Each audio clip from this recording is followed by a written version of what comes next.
ગુજરાતી વાર્તા કોયલનો ન્યાય। એક હતી રાણી। રાજાને રાણી ખૂબ વહાલી હતી। રાણી બહુ સુંદર હતી, પરંતુ જેવી રાણી રૂપાળી હતી તેવી જ ગુસ્સાવાળી પણ હતી। રાણી સ્નાન કરીને તેના ભીના વાળ રાજમહેલની અગાશીમાં સૂકવી રહી હતી। સોનાની શીશીમાં ચંદનનું તેલ અને ચાંદીની કાંચકી લઈને દાસીઓ ઊભી હતી। એટલામાં પક્ષીઓનું એક ટોળું ઉડતું ઉડતું રાજમહેલની અગાશી ઉપર થઈને પસાર થયું। અચાનક એક પક્ષી રાણીના સોનેરી વાળમાં ચરકી ગયું। આ જોતાં જ રાણીનું સ્વરૂપ બદલાઈ ગયું। તેના ગુસ્સાનો પાર ન રહ્યો। તે એ પણ ન જોઈ શકી કે તે પક્ષી કયું હતું। તે મનમાં વિચારવા લાગી, આ પક્ષીઓને મારું અપમાન કર્યું છે। તેમની એટલી હિંમત કે ચરકીને ઉડી જાય। હું આ રાજ્યની રાણી છું। ગુસ્સામાં સળગતી તે પોતાના ભવનમાં ચાલી ગઈ। દાસીઓ તેના વાળમાંથી ગંદવાડ સાફ કરવા માંડી, પણ આ રાણીએ ના પાડતા કહ્યું, જ્યાં સુધી રાજા પક્ષીઓને સજા નહીં કરે ત્યાં સુધી આ ચરક વાળમાં આમ જ રહેશે। અને પછી તેને વાળ છોડી નાખ્યા, અન્નજળનો ત્યાગ કર્યો। રાજાને જ્યારે આ વાતની ખબર પડી તો તે રેશમી રૂમાલ લઈને રાણીના કોપ ભવનમાં ગયો। કહ્યું, કોઈ પક્ષીએ અજાણતામાં આ કર્યું છે। તેને શી ખબર હતી કે તું નીચે બેઠી છે। લાવ, હું તે સાફ કરી દઉં છું। પરંતુ રાણીએ ના પાડતા કહ્યું, આખર પક્ષી પણ આપણી જ પ્રજા છે। આપ તેના રાજા છો ને હું તેમની રાણી। પક્ષીઓની આટલી હિંમત કે તે માથા ઉપર ચરકી જાય। આવી બેઇજ્જતી કરતાં તો મરી જવું જ સારું છે। આટલું કહીને તે મોઢું ફેરવીને બેસી ગઈ। રાણીની જીદ આગળ રાજા હારી ગયો। તેણે જંગલમાં જાહેર કરાવી દીધું, કાલે બધા પક્ષી રાજમહેલની આગળના મેદાનમાં એકઠા થાય। એલાન સાંભળીને પક્ષીઓમાં ખળભળાટ મચી ગયો। સવાર થતાં જ પક્ષીઓના ટોળે ટોળા રાજમહેલની આગળના મેદાનમાં ભેગા થવા લાગ્યા। રાજાએ પક્ષીઓને પૂછ્યું, શું બધા પક્ષી આવી ગયા? કોઈ બાકી તો નથી રહી ગયું ને? મહારાજ, બધા આવી ગયા છે, ફક્ત ઘરડી કોયલ નથી આવી। તેને કોઈ જરૂરી કામ આવી ગયું છે। મોરે ઉત્તર આપ્યો। શું મારી આજ્ઞા કરતાં પણ વધારે જરૂરી કામ હતું તેને? રાજાએ પૂછ્યું। તે ક્યાંક ન્યાય કરવા માટે ગઈ છે મહારાજ, મોરે જણાવ્યું। બાજ પક્ષીએ હાથ જોડીને નમ્રતાપૂર્વક પૂછ્યું, રાજાજી, અમારો શો અપરાધ છે? કડક અવાજમાં રાજાએ કહ્યું, રાણીના વાળ પર ચરક કોણે કરી છે તેને મોતની સજા મળશે। બધા પક્ષી ચૂપ। રાજાએ ફરીથી કહ્યું, જો તમારામાંથી કોઈ પોતાનો ગુનો કબૂલ નહીં કરે તો હું તમામને મોતને ઘાટ ઉતારી દઈશ। કોઈને માફ કરીશ નહીં। ત્યારે ભોળું કબૂતર આગળ આવ્યું અને ગુટર ગુ કરતું બોલ્યું, માલિક, કોયલ અમારા સૌની મુખી છે। આપ સજા કરતાં પહેલાં તેને પ્રથમ પૂછી લો તો સારું। રાજાએ પછી કોયલને બોલાવવાને માટે તેનો દૂત મોકલ્યો। આ વખતે કોયલ કૂ કૂ કરતી આવી ગઈ। તે આવીને બધા પક્ષીઓની વચમાં બેસી ગઈ। રાજા કડકડાટી ભર્યા અવાજમાં બોલ્યો, કેમ રે કોયલની બચ્ચી, એવું કયું જરૂરી કામ હતું તારે? મહારાજ, 7 સમુદ્રની પેલે પાર ન્યાય કરવા માટે મને બોલાવવામાં આવી હતી। કોઈ આદરપૂર્વક બોલાવે તો જવું પડે છે। મોડા આવવા બદલ માફી માગું છું, કોયલે કહ્યું। અરે વાહ, તું કોયલ થઈને ન્યાય પણ કરવા લાગી? જરા હું પણ સાંભળું કે તું શાનો ન્યાય કરવા ગઈ હતી? માલિક, 7 સમુદ્ર પાર એક સભા મળી હતી। સમસ્યા હતી કે આ દુનિયામાં પુરુષ અધિક છે કે સ્ત્રીઓ? કોયલે કહ્યું। પછી તે શો ન્યાય કર્યો? તું નાની એવી કોયલડી તો છે, શું ન્યાય કરવાની હતી? મહારાજ, નાના અથવા મોટા શરીરની સાથે અક્કલનો કોઈ સંબંધ નથી। મેં ન્યાય કર્યો કે દુનિયામાં પુરુષો ઓછા અને સ્ત્રીઓ અધિક છે। શું તે બધા સ્ત્રી પુરુષોની ગણતરી કરી છે?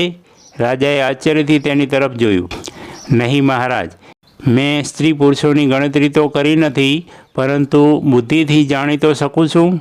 મારા માનવા મુજબ જે પુરુષ પોતાની બુદ્ધિશક્તિથી કામ નહીં લેતા સ્ત્રીની મૂર્ખાઈ ભરેલી વાતો માની લે છે, તેને પણ હું સ્ત્રીની કક્ષામાં ગણું છું। આ સાંભળતા જ રાજાનું માથું ચકરાવા લાગ્યું। બોલ્યો, તો તું મને પણ સ્ત્રી જ સમજે છે? એ તો આપ જાણો મહારાજ। કોયલની વાત રાજાના હૃદયને સ્પર્શી ગઈ। રાજા બોલ્યો, તું ઠીક કહે છે। હું નકામો રાણીના કહેવામાં આવી ગયો। હવે તમે બધા પક્ષીઓ જઈ શકો છો। રાજાનું આટલું કહેતા જ તમામ પક્ષી આનંદથી કિકિયારી કરતા ઉડી ગયા। આ બાજુ પક્ષી ઉડ્યા અને રાજમહેલમાં રાણી ફરી કોપ ભવનમાં જઈને બેસી ગઈ। રાજા ફરી મનાવવા ગયો તો બોલી, હું રાણી માત્ર નામની જ? મારું કાંઈ માન સન્માન હોય તો આ પક્ષીઓનું કહેવું માનીને પોતાની આજ્ઞા પાછી ન લેતા. રાજાનું હૃદય બદલાઈ ગયું. તેણે બીજે દિવસે પક્ષીઓને ફરીથી એકઠા થવાની આજ્ઞા આપી. બધા પક્ષીઓ એકઠા થયા, પરંતુ કોયલ આજે પણ ન આવી. તો રાજાએ પક્ષીઓને પૂછ્યું, આજે કેમ નથી આવી તમારી કોયલમુખી? તે આજે પણ 7 સમુદ્ર પાર ન્યાય કરવા માટે ગઈ છે. આવતી જ હશે મહારાજ, પોપટે કહ્યું. થોડીવાર પછી કોયલ આવી ગઈ.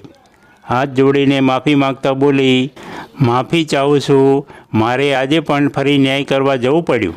આજે કઈ સમસ્યા હતી? રાજાએ ઉત્સુકતાવશ પૂછ્યું.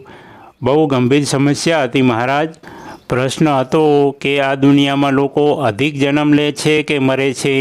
આ વાત પર અઠવાડિયાથી ચર્ચા ચાલી રહી હતી, કોયલે કહ્યું. આ વખતે રાણી પણ ત્યાં હાજર હતી. હાથ નચાવતા રાણી બોલી, આ તો કોઈ પણ કહી શકે છે. આ દુનિયામાં જન્મનું પ્રમાણ અધિક છે. જો મરતા અધિક હોત તો દુનિયામાંથી માણસો ક્યારનાય સમાપ્ત થઈ જતા. રાણીજી, મેં ન્યાય કર્યો કે લોકો મરે છે અધિક.